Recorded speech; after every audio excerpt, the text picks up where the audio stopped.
Oi, gente! Hoje nós vamos falar de um pão queridinho dos brasileiros, que é o pão francês.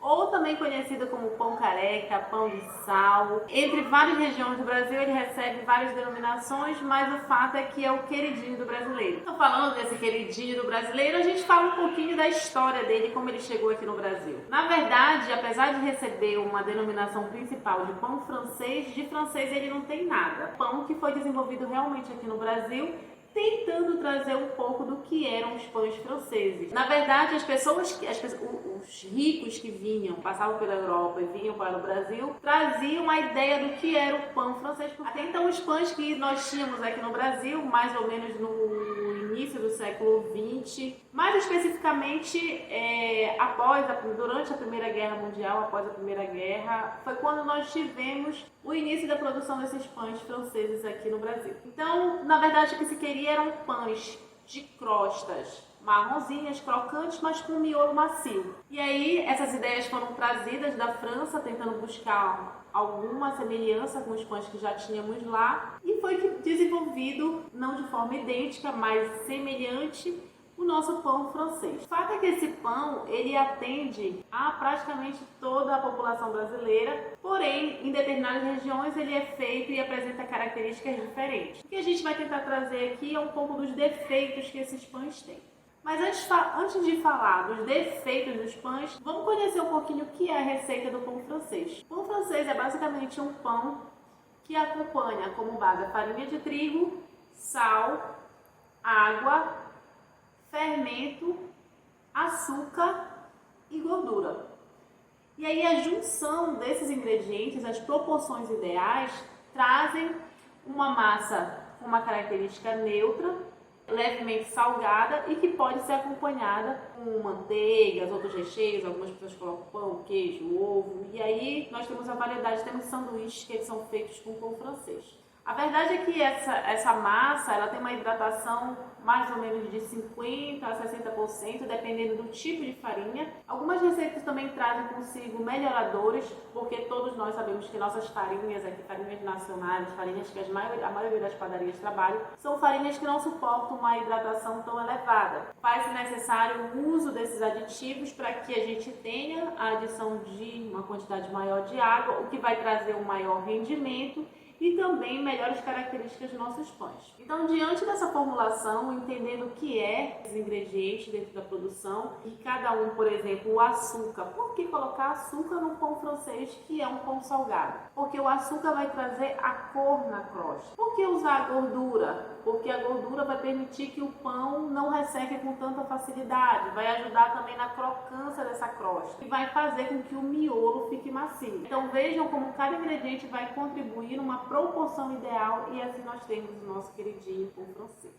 O fato é que, apesar de ser uma receita básica, uma receita que nós temos ingredientes tão acessíveis, todos os ingredientes do pão francês são ingredientes bem comuns que a gente sempre está falando em outras receitas. Mas vários pontos vão influenciar para que eu tenha um pão de uma qualidade comprovadamente boa. Às vezes as pessoas são tão amantes desse pão que elas não conseguem nem perceber os defeitos que o pão francês traz. Então eu trouxe aqui 5 pães que eu comprei em 5 diferentes padarias e esses pães eles apresentam características diferentes. Só para a gente ter uma ideia, eu estou em Belém do Pará e aqui nós comprando na mesma cidade, só que em padarias diferentes a gente teve a constatação de vários pães.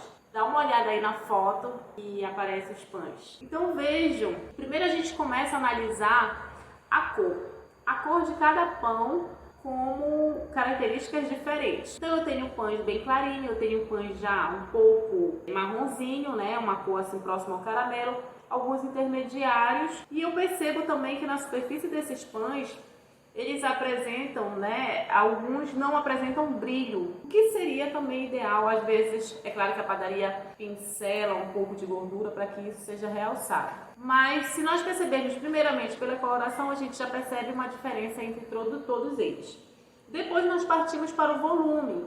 É claro que existem padarias que adotam tamanhos diferentes, mas na maioria das vezes esses pães eles têm um tamanho de uma gramagem de mais ou menos 60 gramas. Isso uniformiza a produção desses pãezinhos. Mas, dependendo da fermentação, dependendo do tempo de fermentação que cada um pão passa, e os outros ingredientes que estão relacionados, a gente pode ter tamanhos diferentes. E é o que a gente vê aqui nessa imagem. E o segundo ponto que nós vamos analisar é a pestana do pão. Então, o que é pestana, Andréia? A pestana é justamente esse corte que fica na parte superior do pão. Esse corte, ele tem um objetivo, claro, que estético, porém, ele também tem um objetivo de fazer com que o pão, no momento do assamento, tenha um direcionamento da saída dos gases. Nós sabemos que durante a fermentação nós temos a produção do gás carbônico e também durante o assamento a gente tem a liberação da água na forma de vapor. Então esse vapor, esse gás, ele precisa sair. E aí no momento que eu faço esse corte, né, essa incisão, eu tenho um direcionamento e aí o meu pão não fica com defeitos. Às vezes aparecem assim pães com pestanas não tão desenvolvidas como esta aqui. Essa pestana dá para ver nitidamente que ela não foi bem aberta. A gente vai falar daqui a pouco quais são os defeitos relacionados a pestanas assim que não desenvolve. Então, quando uma pestana não se desenvolve bem, o pão pode vir com alguns defeitos. Seja nas laterais, formam-se bolhas, é como se fossem balões de ar que tentam sair e não conseguem justamente por não ter um direcionamento dessa saída. Então, por isso que a gente ressalta tanto a importância das pestanas no termo qualidade de pão francês. Agora nós vamos falar dos principais defeitos relacionados a esses pães. Então, continuando falando sobre a pestana dos pães, e que são pestanas às vezes em alguns pães, elas vão realçar totalmente a boa aparência desse pão, a gente vai falar justamente desse defeito, o primeiro defeito em pães relacionado à pestana. E o que pode estar relacionado a este defeito? Quando a gente fala em pestana, um dos primeiros pontos que podem estar relacionados é o tipo de corte. Se o corte não foi feito numa profundidade devida ou até mesmo no direcionamento correto. Então, geralmente, as incisões elas são feitas não em ângulo de 90 graus. E no corte mais correto, a gente faz uma incisão mais inclinada, mais ou menos um ângulo de 45 graus, tanto que você pegue mais a lateral na frente, em cima do pão, mas pegando um pouquinho mais a lateral numa profundidade devida. Isso vai ajudar com que a pestana abra com mais facilidade. É claro que se você fizer um corte muito pequeno, a pestana não tem como se desenvolver sozinha. Outro ponto muito relacionado à não abertura da pestana é a falta de água. Então, se uma massa ela está muito firme, muito segura, sem uma quantidade de água devida, sem uma hidratação correta, que essa hidratação vai variar mais ou menos de 55% a 60%, essa massa ela vai tender a ficar mais segura e aí nós não vamos ter um bom desenvolvimento dessa pestana. Outro ponto também é o excesso de sal. O excesso de sal, qual é o ponto que ele vai influenciar? Ele vai influenciar principalmente na fermentação do pão, além de deixar a massa um pouco mais rígida. Então, massas com excesso de sal, massas mais rígidas, massa com pouca fermentação. Então, a pestana não vai desenvolver adequadamente. Um outro ponto também é a modelagem. E esse é um ponto muito importante dentro da panificação. É quando você modela o pão adequadamente para que no momento da fermentação ele tenha um bom desenvolvimento, no momento do assamento a gente também tenha. Por quê? Se na fermentação eu já tenho crescimento, dentro do forno eu vou ter mais crescimento. Às vezes a pestana se abre de forma errada, ou então excessiva, né? Ou então ela não se abre justamente porque você fez um fechamento muito apertado, por exemplo, e a pestana fica ali segura. Então, uma boa modelagem, seja ela de forma manual ou calibrando o equipamento de forma adequada, para que essa modelagem seja feita adequadamente e o pão consiga desenvolver no momento da fermentação, no momento do assamento. Outro ponto relacionado à pestana não desenvolvida é também o excesso de fermentação. Então vamos lá. Andréia, mas se ele fermentou bem, por que a pestana? Excesso.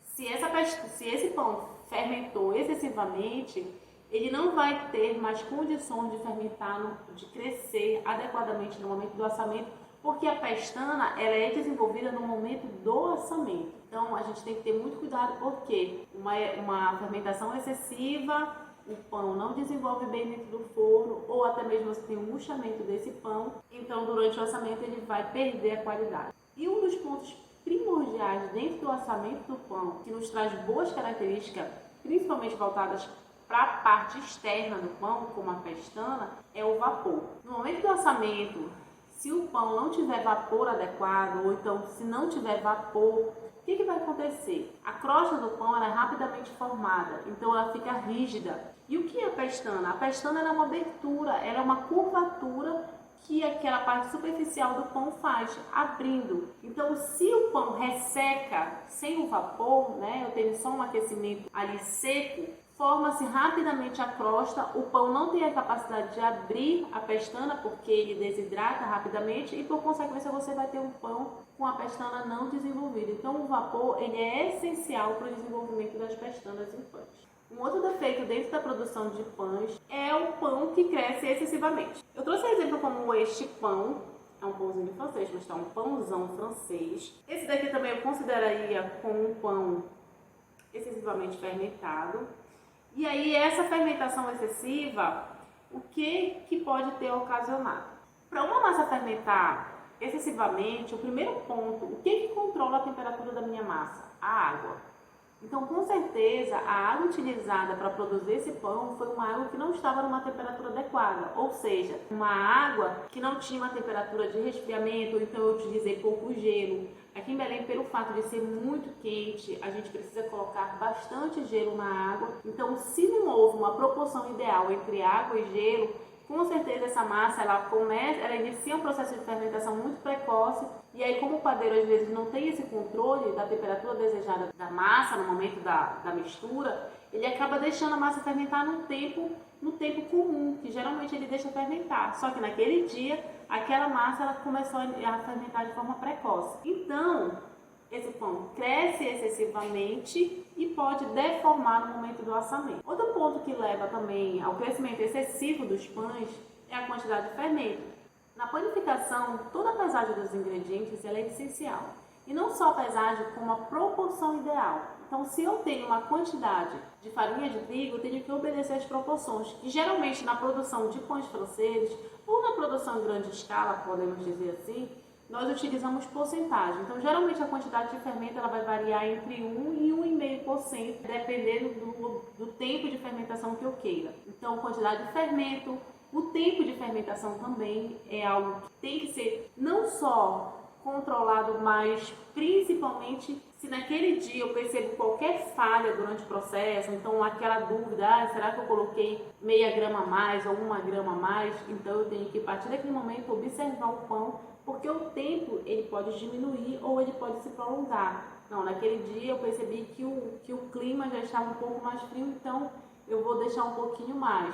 Mas se o clima está um pouco mais quente, eu tenho que observar para que esse pão não cresça excessivamente. Existe um ponto muito importante dentro da panificação que às vezes passa despercebido, o padeiro acaba se confundindo e não colocando sal. Um outro ponto que pode levar a uma fermentação excessiva é a falta de sal no pão. E apesar da gente achar que isso é um absurdo, isso é muito comum que aconteça, o esquecimento do sal, porque geralmente é o ingrediente que a gente deixa por último e é o ingrediente que está em pouca quantidade, às vezes ele fica num copinho ali e acaba que o padeiro esquece. Então quando ele observa, o pão está ali excessivamente fermentado e o sal, por ser um controlador da fermentação, né, porque ele tem uma ação antimicrobiana, então quando eu adiciono sal no pão, um dos objetivos, além de realçar o sabor, é também controlar o tempo de fermentação.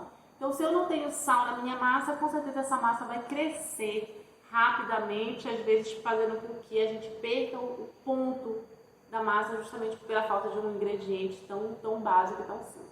Dentro da panificação, para que a gente tenha uma produção mais padronizada, se utilizam alguns aditivos. Esses aditivos eles vão trazer benefícios, por exemplo, o potencial de hidratação de uma massa, os melhoradores, por exemplo. Os melhoradores são utilizados justamente para que essa massa sustente de forma mais assertiva a fermentação, a hidratação. Então, se eu colocar esses melhoradores de forma excessiva na minha massa, eu posso também facilitar o processo de expansão dessa massa com maior facilidade. Então, por isso que as quantidades devidas desses aditivos são muito importantes na panificação. Além de ser um ingrediente que o objetivo é me trazer benefícios utilizando proporções corretas, sabe que não vai estar utilizando um ingrediente que, quimicamente, poderia trazer algum malefício, assim, em quantidades impróprias à saúde daquele consumidor. Agora a gente vai falar do pão sem cor. Esse pãozinho branquinho, que para algumas pessoas ele é bem queridinho, né? Algumas pessoas preferem esses pães mais claros comparado aos pães mais queimadinhos. Mas o fato é que o pão branco, ele é um defeito dentro da panificação e às vezes ele está relacionado simplesmente a uma proporção não correta dos ingredientes ou simplesmente pelo tempo de assamento que não foi um tempo de assamento devido. E aí a gente vai pontuar agora esses defeitos. O pão branco, pão com essa característica mais clarinha, ele pode estar relacionado a uma quantidade indevida de açúcar, uma quantidade baixa de açúcar, na verdade. E aí, devido à não presença de açúcar, você não tem o que a gente chama de reação de Maillard. O que é a reação de Maillard? A reação de Maillard é uma reação química que ocorre no momento do assamento do pão, onde eu tenho que ter a presença de açúcares e eu tenho que ter a presença de proteínas ou grupos amínicos. Esses dois compostos, eles irão reagir formando os compostos que a gente chama de melanoidinas. Essas melanoidinas são pigmentos escuros que trazem a coloração não só em pães, como em vários outros alimentos que passam por esse processo de assamento. Além da cor, ele traz também sabor, aroma, então por isso que é um processo tão desejado dentro do assamento de vários alimentos. Então, se eu não tenho uma quantidade de açúcar disponível para que no momento do assamento essa cor seja desenvolvida, os pães vão ficar mais branquinhos sim. Mas um ponto que é muito importante dentro dessa característica de um pão não apresentar uma cor mais caramelo, uma cor mais marronzinha, como a maioria dos pães, é o tempo de assamento ou o forneamento indevido, uma temperatura baixa, então o pão foi para o forno, ainda não tinha alcançado a temperatura ideal. Então o tempo e a temperatura são os principais pontos relacionados à cor de um pão. Agora nós vamos falar de um pão sem volume. São aqueles pães que não crescem adequadamente e podem apresentar uma característica de pães pequenos e às vezes até pesado. E o que está relacionado a essa característica no desenvolvimento desses pães? Como eu falei desde o início, o processo de produção de pão francês é um processo simples, mas que requer proporções ideais. Então, quando o pão não se desenvolve bem, um dos pontos que podem estar relacionados é a questão da quantidade de água. A quantidade de água é o que controla a consistência de uma massa.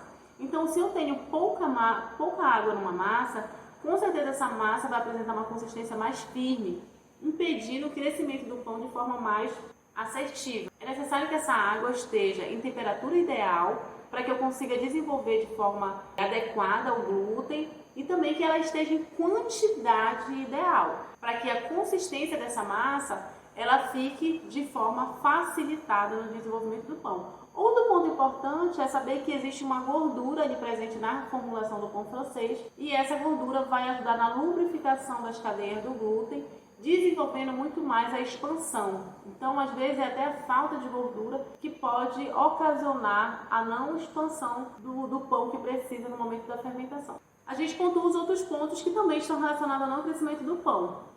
Um é a falta de melhorador ou a quantidade imprópria de melhorador. O melhorador ele ajuda no desenvolvimento dessa massa e ajuda ela a expandir de forma mais controlada e até mesmo de forma mais intensa. O excesso de sal também, então assim, a falta de sal faz o pão desenvolver de forma muito acelerada e o excesso de sal vai fazer com que ele fermente de forma muito lenta. Então, eu associando tempo e quantidade de sal, os pães que têm uma quantidade mais elevada de sal, eles vão demorar muito mais. Então, quando se trata de processo, né, o que eu posso também relacionar a um pão que não desenvolve adequadamente? A modelagem. Então, uma modelagem muito apertada do pão, ele segura ali aquela estrutura do pão e o pão não tem espaço para se expandir adequadamente. Outro ponto também é a qualidade do fermento. É muito importante que você analise a qualidade do fermento que você utiliza. Em alguns casos, é até aconselhável que você faça os pré-fermentos. Então, pega o seu fermento, desenvolve primeiro utilizando uma hidratação da farinha, colocando o fermento da receita, aguardando o tempo. E aí, naquele momento, você tem a certeza de que o seu fermento ele está ativo realmente. Por isso que muitas das vezes as receitas ficam mais interessantes e mais assertivas quando você faz esse processo de pré-fermentação. Outro ponto também relacionado à temperatura do forno. Fornos excessivamente aquecidos, ele vai impedir que o pão tenha tempo de se expandir para poder formar o assamento completo. Então, se o forno está muito quente, ele rapidamente resseca a superfície do pão e impede a expansão desse pão. E aí você tem um pão pequeno. Por mais que ele tenha tido uma boa fermentação, ele não tem o salto de forno e isso impede o crescimento necessário. E para completar essa relação de defeitos em pães, eu vou falar de um último defeito que também está muito relacionado ao pão francês, que é o pão alastrado. É aquele pão que fermenta mais para os lados, que ele não consegue fermentar e o seu crescimento não se torna vertical, é mais horizontal. Esse defeito do pão alastrado é justamente aquele pão que de repente está com uma hidratação excessiva e aí ele não tem forças para crescer na vertical. Isso porque a massa está muito mole. O defeito do pão alastrado ele pode estar relacionado ao excesso de água, né, numa massa e também relacionado à falta de sal. A falta de sal vai fazer com que essa fermentação ocorra de forma muito acelerada, não dando tempo ao que o pão tenha uma formação ideal. Outro ponto também importante é a utilização dos aditivos. Então, a falta de melhorador numa massa pode trazer também essa fermentação de forma desinforme, né? Então, ele cresce de forma aberta. Ainda continuando na questão dos defeitos e o momento do processo, quando se faz uma modelagem frouxa, ou seja, o pão ele não vai ter um direcionamento adequado no momento da fermentação, justamente porque essa modelagem permitiu o seu crescimento de forma desordenada. Então, esse tipo de modelagem leva ao defeito de pão alastrado. No momento do assamento do pão, esses pães também podem desenvolver esse problema, esse defeito, se esse forno estiver frio e sem vapor. Então isso vai fazer o quê? Que o pão tem essa característica justamente porque no momento do assamento a gente não vai ter o crescimento da fermentação devida no forno, que é o chamado salto de forno, e também a evaporação da água como deve acontecer e assim completar o crescimento do pão. Dentro dessas padarias, né, apesar de ser um pão tão simples de ser produzido, ainda assim muitos problemas acontecem com a produção de pães. Seja desde a qualidade da água, que ela tem que ser uma qualidade muito boa, em termos de quantidade, de temperatura,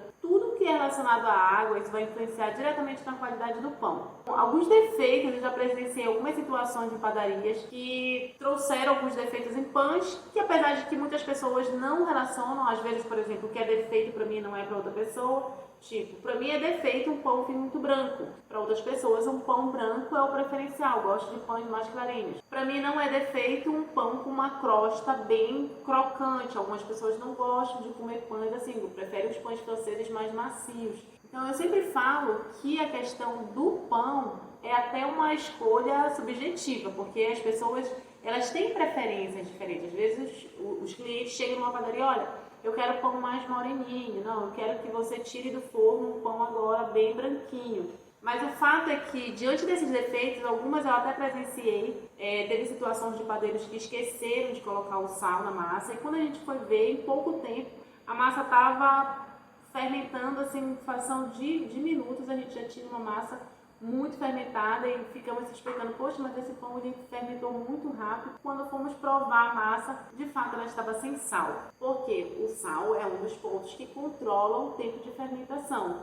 Outra situação também que nós passamos foi uma vez que dentro da padaria, né, o padeiro foi fazer os pães e constatou que não tinha quantidade de gelo ideal para a produção do dia, mas mesmo assim tínhamos que produzir os pães. Então essa falta de gelo, que ficou numa proporção menor, fez com que nossos pães fermentassem muito rápido. E aí nós tivemos que controlar esse tempo de fermentação justamente pelo fato de, no momento da mistura, esse pão alcançar a fermentação antes do tempo.